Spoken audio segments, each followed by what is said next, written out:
네, 투표일을 보름 앞두고 여야 대진표가 확정됐습니다. 지금의 판세 그리고 각 당의 전략, 정치팀 이호찬 기자와 살펴보겠습니다. 이 기자, 네.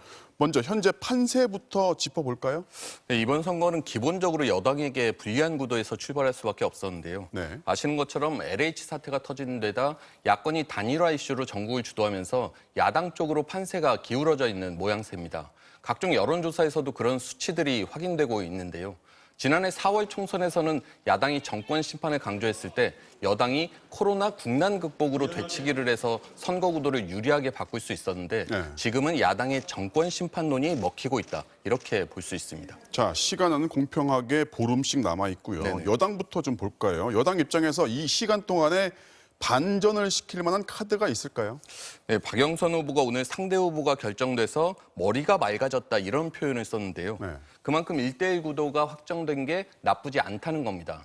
실제로 민주당은 박영선 대 오세훈 이 두 사람의 인물 경쟁 구도를 만들면 판세를 역전시킬 수 있다고 보고 있습니다. 네. 박 후보의 사선 의원 경력과 이 중소벤처기업부 장관 경험 등을 볼 때 10년의 정치 공백이 있는 오세훈 후보보다 인물 면에서는 낫다는 겁니다. 이런 측면에서 오 후보 처가의 내곡동 땅 문제 등 오 후보 개인의 도덕성과 관련된 공세는 선거 내내 이어질 걸로 보이고요. 박 후보가 어제 유치원 무상급식을 공약을 했는데 네. 오 후보의 아킬레스건인 무상급식 문제도 집중 공략할 걸로 보입니다. 자, 이제 반대로요. 야당은 이제 지금의 판세를 굳히는 전략을 펼 거란 말이죠. 어떻습니까?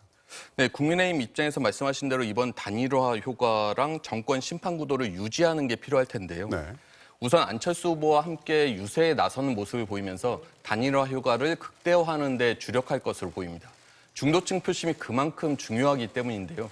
내일 김종인 비대위원장이 광주 5.18 국립묘지를 다시 참배하는 것도 중도층 표심을 얻기 위한 것으로 보입니다.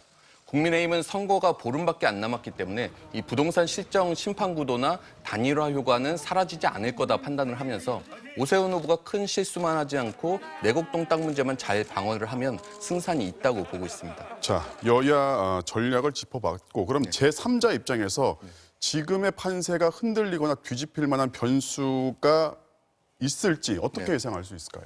우선 인물과 정책 경쟁 구도를 만들고 싶은 민주당 입장에서는 이 두 후보 간 토론에 상당히 기대를 걸고 있습니다. 그동안 야권 단일화 이슈에 묻혀서 두 후보의 정책이나 견해 차이가 별로 부각되지 못했는데요.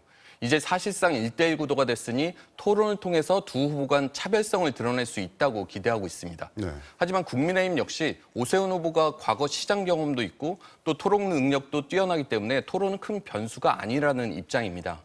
안철수 후보의 이후 행보도 또 하나의 변수일 텐데요. 안 후보는 앞서 보셨듯이 야권 승리를 위해서 최선을 다하겠다 이렇게 말했는데 실제 오 후보의 선거운동에 어느 정도 결합할지는 좀 지켜봐야 할 것 같습니다. 네, 잘 들었습니다. 지금까지 정치팀의 이호찬 기자였습니다.